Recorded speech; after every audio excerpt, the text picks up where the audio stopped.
दोस्तों, on education में आपका स्वागत है। आइए हम अपने उपन्यास के अध्याय को शुरू करें। उपन्यास कर्मभूमि, भाग 1, अध्याय 4। अमरकांत मैट्रिकुलेशन की परीक्षा में प्रांत में सर्वप्रथम आया, पर अवस्था अधिक होने के कारण छात्रवृत्ति न पा सका। इससे उसे निराशा की जगह एक तरह का संतोष हुआ, क्योंकि वह अपने मनोविकारों को कोई टिकौना न देना चाहता था। उसने कई बड़ी बड़ी कोठियों में पत्र व्यवहार करने का काम उठा लिया।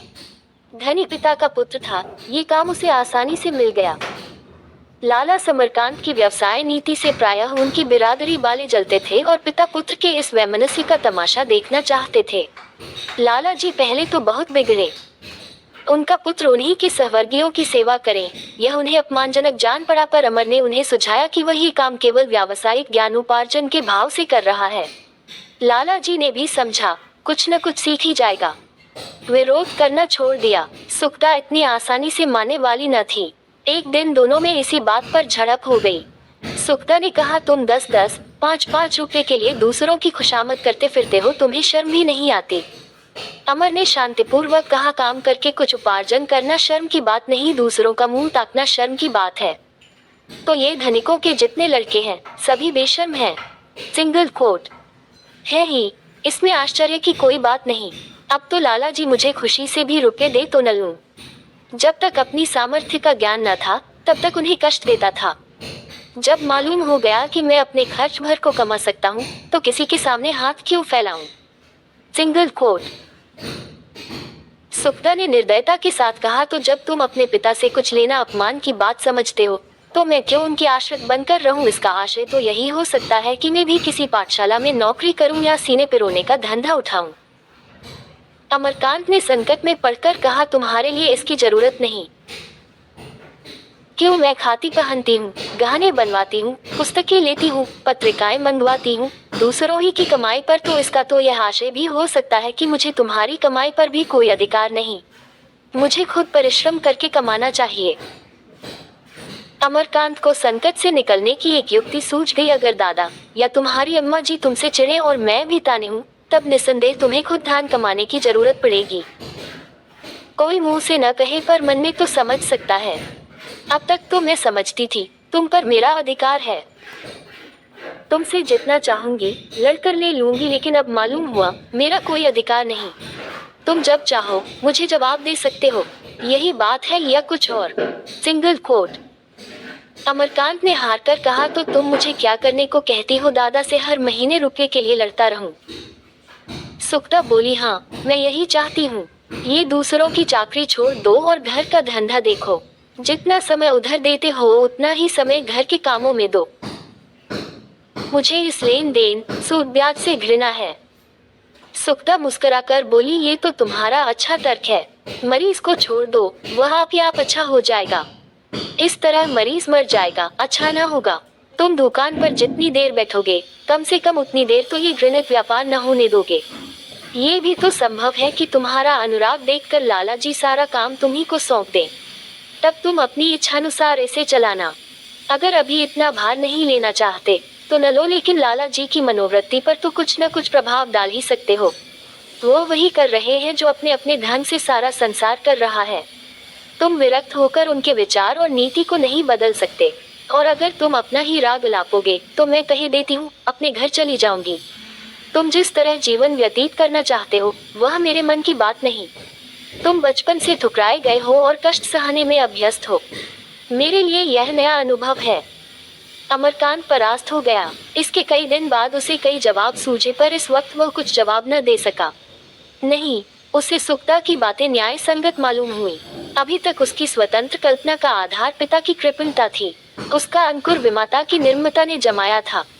तर्क या सिद्धांत पर उसका आधार न था, और वह दिन तो अभी दूर, बहुत दूर था, जब उसके पिता की वृत्ति ही बदल जाए। उसने निश्चय किया, पत्र व्यवहार का काम छोड़ दूंगा। दुकान पर बैठने में भी उसकी आपत्ति उतनी तीव्र न रही। हाँ, अपनी शिक्षा का खर्च वह पिता से लेने पर किसी तरह अपने मन को न दबा सका। इसके लिए उसे कोई दूसरा ही गुप्त मार्ग खोजना पड़ेगा। सुखदा से कुछ दिनों के लिए उसकी संधि सी हो गई। इसी बीच में एक और घटना हो गई जिसने उसकी स्वतंत्र कल्पना को भी शिथिल कर दिया। सुखदा इधर साल भर से मायके न गई थी। विधवा माता बार बार बुलाती थी, लाला अमरकांत भी चाहते थे कि 2-1 महीने के लिए हो आए, पर सुक्ता जाने का नाम न लेती थी। अमरकांत की ओर से निश्चित न हो सकती थी। वो ऐसे घोड़े पर सवार थी जिसे नित्य फेरना लाजमी था। 10-5 दिन बंधा रहा तो फिर पुनः पर हाथ ही न रखने देगा, इसीलिए वह अमरकांत को छोड़कर न जाती थी। अंत में माता ने स्वयं काशी आने का निश्चय किया। उनकी इच्छा अब काशीवास करने की भी हो गई। 1 महीने तक अमरकांत उनके स्वागत की तैयारियों में लगा रहा। गंगा तट पर बड़ी मुश्किल से पसंद का घर मिला, जो न बहुत बड़ा था न बहुत छोटा। उसकी सफाई और सफेदी में कई दिन लगे। गृहस्थी की सैकड़ों ही चीजें जमा करनी थी। उसके नाम सास ने 1000 का बीमा भेज दिया था। उसने कर्तव्यों से उसके हाथों ही में सारा प्रबंध कर दिया। पाई का हिसाब लिखा तैयार था। जब सास जी प्रयाग का स्नान करती हुई माघ में काशी पहुंची तो वहां का सुप्रबंध देखकर बहुत प्रसन्न हुई। अमरकांत ने बचत के 500 रुपये उनके सामने रख दिए। रेणुका देवी ने चकित होकर कहा, क्या 500 ही में सब कुछ हो गया? मुझे तो विश्वास नहीं आता। जी नहीं, 500 ही खर्च हुए। ये तो तुमने इनाम देने का काम किया है। ये बचत के रुपये तुम्हारे हैं। अमर ने झेपते हुए कहा, जब मुझे जरूरत होगी आपसे मांग लूंगा। अभी तो कोई ऐसी जरूरत नहीं है। रेणुका देवी रूप और अवस्था से नहीं, विचार और व्यवहार से वृद्धा थी। ज्ञान और व्रत में उनकी आस्था न थी, लेकिन लोकमत की अवहेलना न कर सकती थी। विधवा का जीवन तप का जीवन है, लोकमत इसके विपरीत कुछ नहीं देख सकता। रेणुका को विवश होकर धर्म का स्वान भरना पड़ता था, किंतु जीवन बिना किसी आधार के तो नहीं रह सकता। भोग विलास, सैर तमाशे से आत्मा उसी भांति संतुष्ट नहीं होती जैसे कोई चटनी और अचार खाकर अपनी क्षुधा को शांत नहीं कर सकता। जीवन किसी तथ्य पर ही टिक सकता है। रेणुका के जीवन में यह आधार पशु प्रेम था। वह अपने साथ पशु पक्षियों का एक चिड़ियाघर लाई थी। तोते, मैना, बंदर, बिल्ली, गाय, हिरन, मोर, कुत्ते आदि पाल रखे थे और उन्हीं के सुख दुख में सम्मिलित होकर जीवन में सार्थकता का अनुभव करती थी। हर एक का अलग अलग नाम था, रहने का अलग अलग स्थान था, खाने पीने के अलग अलग बर्तन थे। अन्य रईसों की भांति उनका पशु प्रेम नुमाइशी, विषनिवल या मनोरंजक न था। अपने पशु पक्षियों में उनकी जान बसती थी। वह उनके बच्चों को उसी मातृ भरे स्नेह से खिलाती थी मानो अपने नाती पोते हों। ये पशु भी उनकी बातें, उनके इशारे कुछ इस तरह समझ जाते थे कि आश्चर्य होता था। दूसरे दिन माँ बेटी में बातें होने लगी। रेणुका ने कहा, तुझे ससुराल इतनी प्यारी हो गई। सुक्ता लज्जित होकर बोली, क्या करूं अम्मा, ऐसी उलझन में पड़ी हूं कि कुछ सूझता ही नहीं। बाप बेटे में बिल्कुल नहीं बनती। पिताजी चाहते हैं वह घर का धंधा देखे। वह कहते हैं मुझे इस व्यवसाय से घृणा है। मैं चली जाती तो न जाने क्या दशा होती। मुझे बराबर खट्टा लगा रहता है कि वह देश विदेश की राह न लें। तुमने मुझे कुएं में धकेल दिया और क्या कहूँ। रेणुका चिंतित होकर बोली, मैंने तो अपनी समझ में घर वर दोनों ही देखभाल कर विवाह किया था, मगर तेरी तकदीर को क्या करती लड़के से तेरी आपत्ति है। यह वही हाल है। सुक्ता फिर लज्जित हो गई। उसके दोनों कपोल लाल हो गए। सिर झुकाकर बोली, उन्हें अपनी किताबों और सभाओं से छुट्टी नहीं मिलती। तेरी जैसी रूपवती एक सीधे सादे छोकरे को भी न संभाल सकी, चाल चलन का कैसा है। कोट। सुक्ता जानती थी अमरकांत में इस तरह की कोई दुर्भावना नहीं है, पर इस समय वह इस बात को निश्चयात्मक रूप से न कह सकी। उसके नारीत्व पर धब्बा आता था। बोली, मैं किसी के दिल का हाल क्या जानूं अम्मा, इतने दिन हो गए, एक दिन भी ऐसा न हुआ होगा कि कोई चीज ला कर देते। जैसे चाहूं रहूं, उनसे कोई मतलब ही नहीं। रेणुका ने पूछा, तू कभी कुछ पूछती है, कुछ बनाकर खिलाती है, कभी उसके सिर में तेल डालती है। सुक्ता ने गर्व से कहा, जब वह मेरी बात नहीं पूछते तो मुझे क्या गरज पड़ी है। वह बोलते हैं तो मैं बोलती हूँ। मुझसे किसी की गुलामी नहीं होगी। रेणुका ने ताड़ना दी, बेटी बुरा न मानना, मुझे बहुत कुछ तेरा ही दोष दिखता है। तुझे अपने रूप का गर्व है। तू समझती है वह तेरे रूप पर मुग्धा होकर तेरे पैरों पर सिर रगड़ेगा। ऐसे मर्द होते हैं, यह मैं जानती हूँ, पर वह प्रेम टिकाऊ नहीं होता। न जाने तू क्यों उससे तनी रहती है, मुझे तो वह बड़ा गरीब और बहुत ही विचारशील मालूम होता है। सच कहती हूँ, मुझे उस पर दया आती है। बचपन में तो बेचारे की माँ मर गई, विमाता मिली, वह डाइन। बाप हो गया शत्रु, घर को अपना घर न समझ सका।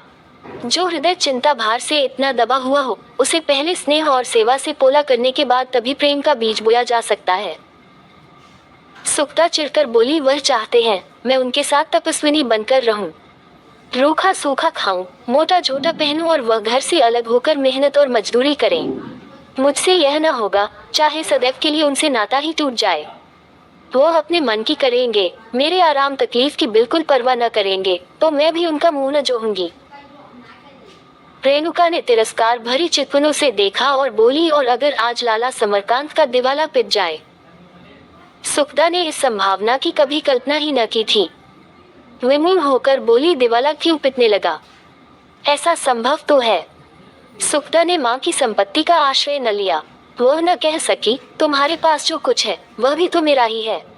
आत्मसम्मान ने उसे ऐसा न कहने दिया। माँ के इस निर्दय प्रश्न पर झुंझलाकर बोली, जब मौत आती है तो आदमी मर जाता है, जानबूझकर आग में नहीं कूदा जाता। बातों बातों में माता को ज्ञात हो गया कि उनकी संपत्ति का वारिस आने वाला है।